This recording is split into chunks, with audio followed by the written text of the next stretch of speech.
Hi అండి, అందరికీ నమస్కారం. మేమైతే చాలా బాగున్నాం. మీరు ఎలా ఉన్నారో కామెంట్ చేయండి. మేమైతే మన ఫ్యామిలీ మొత్తం కలిసి సండే ఒక ట్రిప్ ప్లాన్ చేసాం.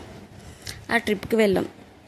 అక్కడికి వెళ్ళి ఎలా ఎంజాయ్ చేసాం అన్నది ఈ వీడియోలో ఉంటుంది. అండ్ ఎక్కడికి వెళ్ళాం అన్నది ఇప్పుడు చెప్తాను. మేము తూర్పుగోదావరి జిల్లాలో తుని దగ్గరలో ఉన్న లావుకత్తూరు గ్రామంలో వేసిన శ్రీ తలుపులమ్మ తల్లివారి ఆలయానికి వెళ్ళాం. ఈ ఆలయానికి వెళ్ళడానికి మేము సండే అయితే మార్నింగ్ 5 కల్లా లేచి బ్రష్ చేసి స్నానాలు చేసి బయలుదేరాం. ఈ నిద్రమత్తులోనే పాపం మా పిల్లలు కూడా లేచి స్నానాలు చేశారు. అత్తయ్య అయితే మార్నింగ్ 3 కల్లా లేచి ఇడ్లీ వేసి ప్రిపేర్ చేసింది. ఇంకో అత్తయ్య అయితే అన్నము అండ్ చారు చేసి తీసుకొచ్చింది. మేము మార్నింగ్ బయలుదేరామని చెప్పాం కదా, మేము 6కి బయలుదేరాం. మేము బయలుదేరేటప్పటికే తెల్లవారుతూ ఉంది. వీధి లైట్స్ అయితే ఇంకా తీయలేదు. మాకు దగ్గరలో గల రాజానగర గ్రామంలో అయితే కరీం చికెన్ సెంటర్ ఉంది. ఇక చికెన్ అయితే ఫ్రెష్గా క్వాలిటీగా దొరుకుతుంది. ఇక్కడికి ఫంక్షన్కి బర్త్డే పార్టీస్ కూడా చికెన్ ఆర్డర్ తీసుకుంటూ ఉంటారు. మనకు అక్కడ ఆటోలో చికెన్ కనిపిస్తుంది కదా, అది సెంటర్ జైలుకి వెళ్తుందంట. మా కార్తీక్ చూసారా కార్ డ్రైవ్ చేస్తున్నాడు. మా కార్తీక్ కార్ డ్రైవ్ చేయడం వలన, సూపర్ బైక్ డ్రైవ్ చేయడం వలన చాలా ఇష్టం. మా బైక్ని అయితే ఇంకా నిద్రమత్తులోనే ఉన్నట్టుంది. మేమైతే 2 కార్లు ఒక ఆటోలో బయలుదేరాం. ఈ కార్లో అయితే నేను, అత్తయ్య, మామయ్య, మా తమ్ముడు, భవిజ్ఞ, కార్తీక్ వాళ్ళ డాడీ బయలుదేరాం. మనం ఇప్పుడు చూస్తుంది ఎర్రంపాలెంలో ప్రసిద్ధి చెందిన శ్రీ అభయ ఆంజనేయ స్వామి ఈ విగ్రహం. ఈ విగ్రహానికి బంగారపు కళ్ళుతో ఎంతో అందంగా ఉంటుంది.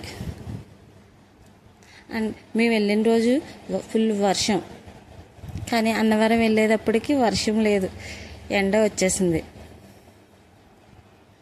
వర్షాలు పడడం వల్ల చెరువులన్నీ నిండి వరి పొలాలతో పచ్చని ప్రకృతితో ఎంతో అందంగా ఉంది. మనం ఇప్పుడు ప్రయాణిస్తుంది వైజాగ్ హైవే.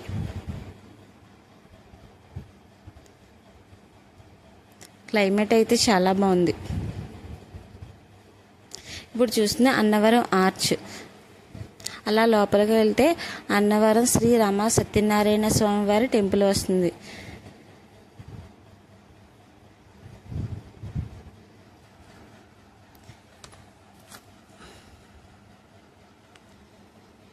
చుట్టూ కొండలతో హైవే అయితే ఎంతో అందంగా ఉంటుంది. మనం ప్రయాణిస్తుంటే ఈ పచ్చని ప్రకృతితో ఎంతో హాయిగా అనిపిస్తుంది.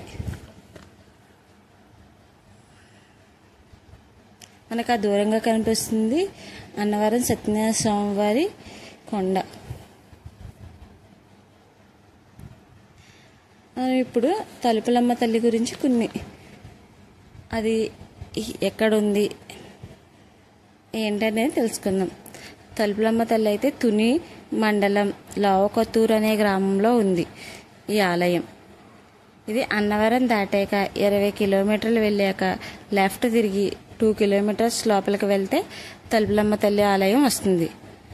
రాజమండ్రి నుంచి అయితే 100 కిలోమీటర్లు ఉంది.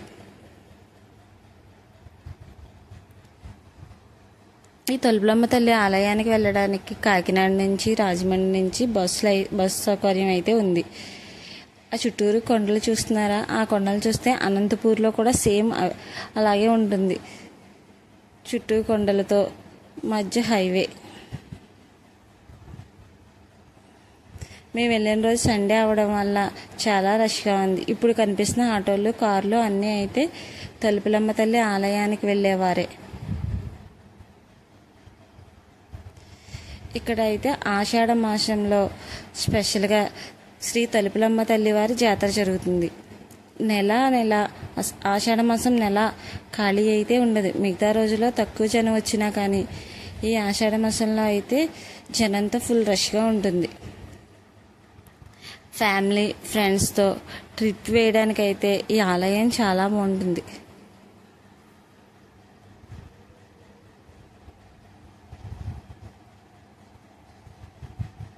ఇప్పుడైతే మనం తలుపులమ్మ తల్లి యొక్క ఆలయం ఎంట్రన్స్కి వెళ్తున్నాం.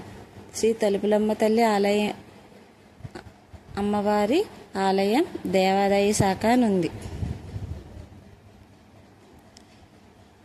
లెఫ్ట్ తిరిగి ఈ లోపలికి వెళ్ళే దారి అయితే గుంతలతో మట్టి రోడ్డు కొద్ది ఇబ్బందికరంగానే అనిపించింది.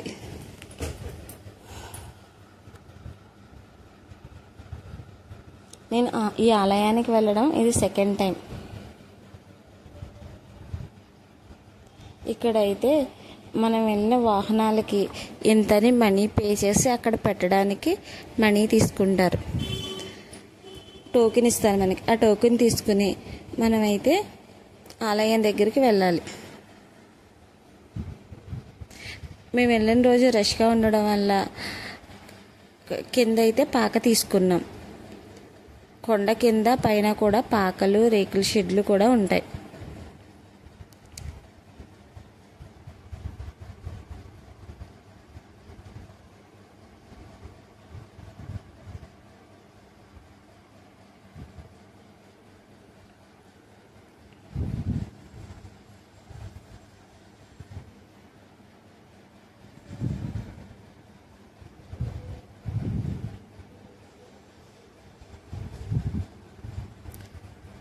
మేము మార్నింగ్ 6 బయలుదేరితే ఇక్కడికి వచ్చేటప్పటికి 10 అలా అయ్యింది అనుకుంటా. మేము వచ్చేటప్పటికే చాలా జనం ఉన్నారు చూడండి. అప్పుడే వంటలు కూడా స్టార్ట్ చేసేసారు. ఇక్కడికి వివిధ ప్రాంతాల నుంచి వస్తూ ఉంటారు. కొత్తగా వెహికల్ తీసుకునేవారు తప్పనిసరిగా అయితే ఈ తలుపులమ్మ తల్లి ఆలయానికి దర్శించకుండా ఉండరు. తూర్పుగోదావరి జిల్లా ప్రజలకైతే పరిచయం చేయవలసిన అవసరం లేని అమ్మవారు ఈ తలుపులమ్మ తల్లి. ఇక్కడ ఆడవాళ్ళు కనిపిస్తున్నారు కదా, వాళ్ళైతే ఇక్కడ మనం వెళ్ళాక మనకి వంట చేయడం, నీళ్లు తేవడం, పుల్లలు తెచ్చి అని గిన్నెలు తోమడం, పాక అన్నీ కలిపి ఇంత రేట్ అని ఫిక్స్ చేస్తారు. వాళ్ళు అవసరం లేదంటే వంట మనమే చేసుకోవచ్చు.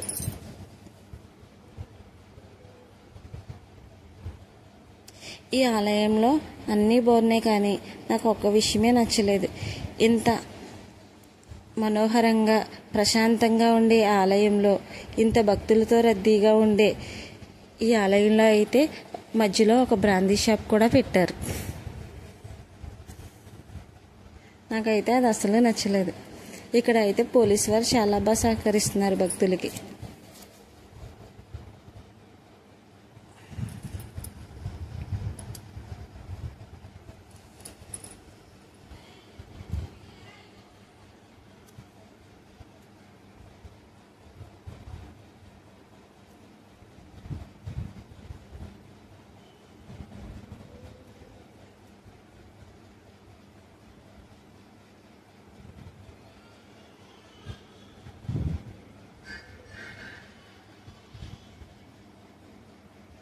మనం తీసుకెళ్ళిన దేవుడికి మొక్కుకున్న వేట కోళ్ళు అవి అయితే అక్కడే వాళ్ళు శుభ్రం చేసి మాంసం కింద తయారు చేసి మనకిస్తారు.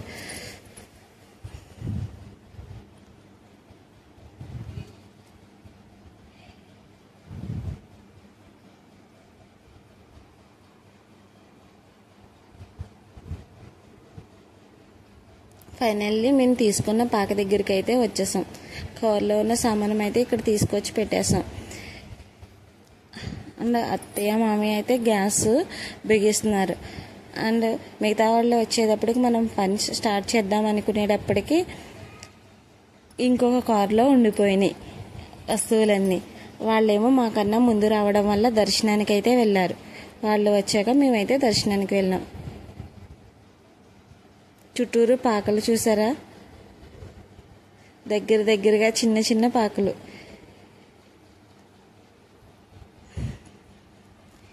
ఈ చేనుగల వాళ్ళైతే ఈ జనం వచ్చినప్పుడు ఇలా పాకలతో అద్దెకిస్తారు.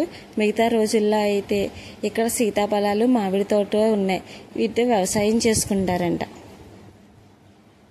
మా కార్తీక్ అయితే వంట చేసేస్తున్నాడు.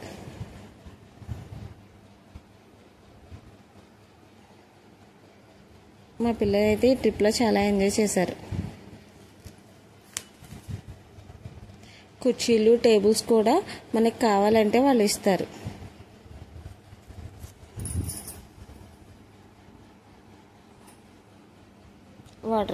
వాటర్ కూడా వాళ్ళే తీసుకొచ్చి మనకి పోస్తారు.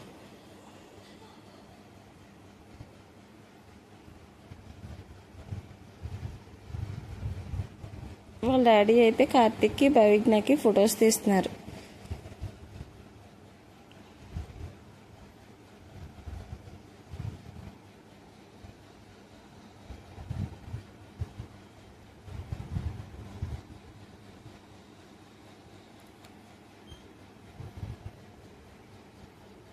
ముందు కారులో వెళ్ళిన వాళ్ళు అయితే దర్శనం చేసుకుని వచ్చేస్తున్నారు. ఇప్పుడైతే మేము దర్శనానికి బయలుదేరుతాం.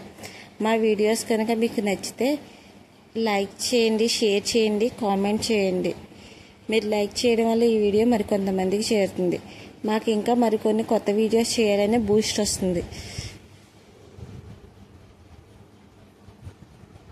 ఇంత ఓపికతో మా వీడియోస్ చూసిన ప్రతి ఒక్కరికి ధన్యవాదాలు. Thank you for watching.